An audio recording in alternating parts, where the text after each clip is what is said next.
Seguimos hablando de los mandamientos de la ley de Dios. Y hoy vamos a ver qué fue lo que se quitó en la ley. Lo que se quitó fueron las obras de la ley de Moisés.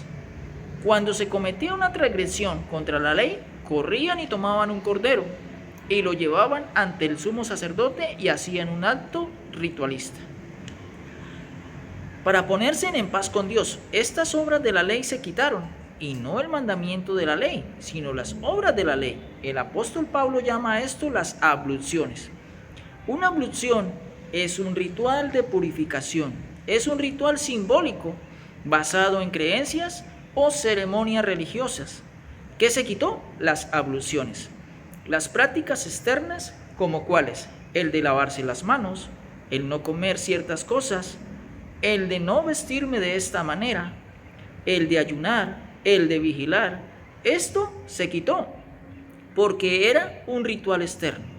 El apóstol Pablo, en la carta a los Hebreos, capítulo 9, versículo 10, dice: ya que consiste solo de comidas y bebidas, de diversas abluciones y ordenanzas acerca de la carne, ¿para qué o cuál era su fin? Para afligir la carne. Si diezmaban, era para ganarse en la aprobación de Dios y ser prosperados. Esas cosas eran en la carne, y esas cosas fueron impuestas hasta el tiempo de reformar las cosas. Es decir, el tiempo en el que viniera el segundo pacto y reformara el primer pacto. ¿Cómo lo reforma? ¿Quitando los 10 mandamientos? No. El mandamiento universal basado en el amor no se puede quitar. El nuevo pacto con la gracia no quita el mandamiento. Todavía sigue siendo pecado matar, hurtar, calumniar, fornicar, adulterar. La idolatría sigue siendo pecado. El mandamiento universal no se quitó. Lo que se quitó fueron las obras de la ley, es decir, las abluciones, los rituales que se hacen en la carne. Romanos capítulo 7, versículo 12 dice: de manera que la ley a la verdad es santa, y el mandamiento santo, justo y bueno. ¿En qué estaba basada la ley de Moisés? En el mandamiento santo, justo y bueno. Romanos capítulo 7, versículo 14 dice: porque sabemos que la ley es espiritual, mas yo soy carnal, vendido al pecado. Aquí fue el problema, porque el principio de la ley que se le dio a Israel fue espiritual, porque estaba basado en la ley universal del amor. Pero resulta que Israel se volvió carnal, porque únicamente guardaban las abluciones, rituales y las ceremonias, y se olvidaron en poner por obra el mandamiento universal de Dios, que es el amor. Hablando del verdadero ayuno con respecto a Israel, dice el libro profético de Isaías, capítulo 58, versículo 3. Porque dicen: ayunamos y no hiciste caso, humillamos nuestras almas y no te diste por entendido. He aquí que en el día de vuestro ayuno buscáis vuestro propio gusto y oprimís a todos vuestros trabajadores.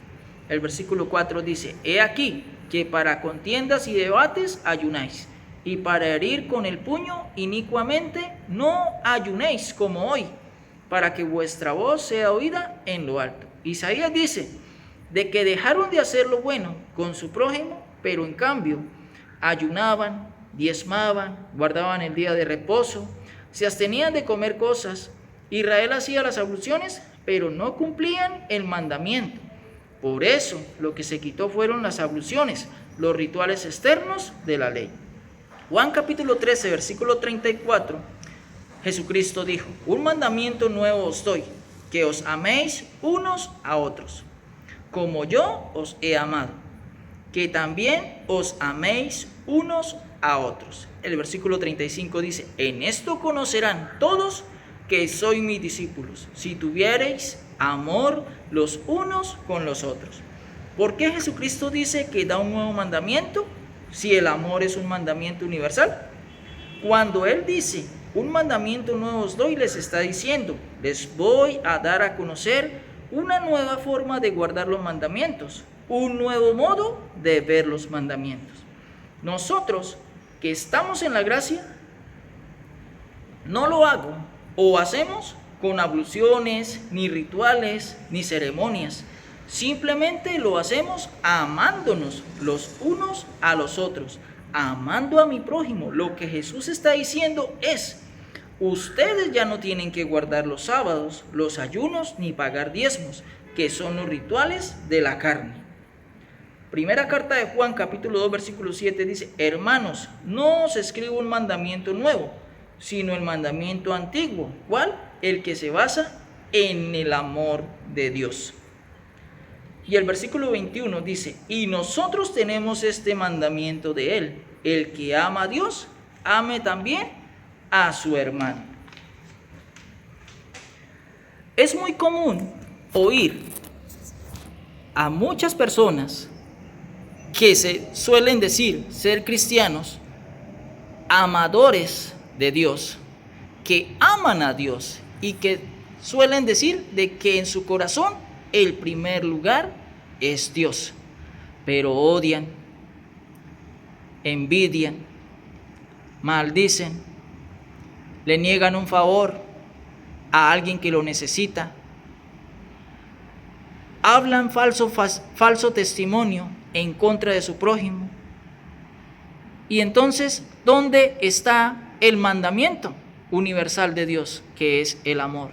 Si yo amo a Dios, primero debo amar a mi hermano, porque el que no ama a su hermano, que lo ve, ¿cómo podrá amar a Dios que no lo ve? Dice la palabra del Señor. Dice que tal o el tal es mentiroso al decir de que ama a Dios, pero no ama a su hermano. O sea, eso no es testimonio ni muestra del verdadero mandamiento universal que se basa en el amor de Dios. Si decimos amar a Dios, debemos amar a nuestro prójimo. ¿Por qué? Porque el mandamiento universal es el amor. ¿Cómo es posible de que las personas en el día de hoy se hagan daño? Muchos se hacen favores que son prestados y otros no se los devuelven, los engañan con embustes, diciéndoles y prometiéndoles que por favor les ayuden, que ellos tan pronto puedan les devolverán el favor, y no es así. Aunque en el amor de Dios es mejor dar que recibir, y si podemos ayudar a alguien debemos hacerlo sin esperar nada a cambio. Ese es otro problema que se ve en la sociedad en el día de hoy, que si alguien ayuda a alguien, entonces espera de que esa persona le devuelva el favor y ojalá con creces. No, hermano, eso no es así. Nadie está obligado a ayudar al otro, porque eso es un sentimiento que nace de nuestro corazón por el mandamiento universal, que es el amor de Dios. Y si yo me amo, debo amar a mi prójimo, ¿sí? Si yo deseo lo mejor para mí, deseo lo mejor para mi hermano. Y si puedo contribuir, y si puedo facilitarle, y si puedo ayudarle en aquel momento o dificultad o obstáculo que mi hermano esté pasando, aleluya, ¿sí? Porque es más bienaventurado dar que recibir. Por eso, mis amados en el Señor, si en verdad amamos a Dios, debemos amar a nuestro prójimo con ese amor ágape, el cual procede de lo alto de nuestro Padre Celestial. Amado, yo deseo que tú seas prosperado y que tengas salud en todas las cosas, así como prospera tu alma. Mis amados en el Señor, Dios nos bendiga.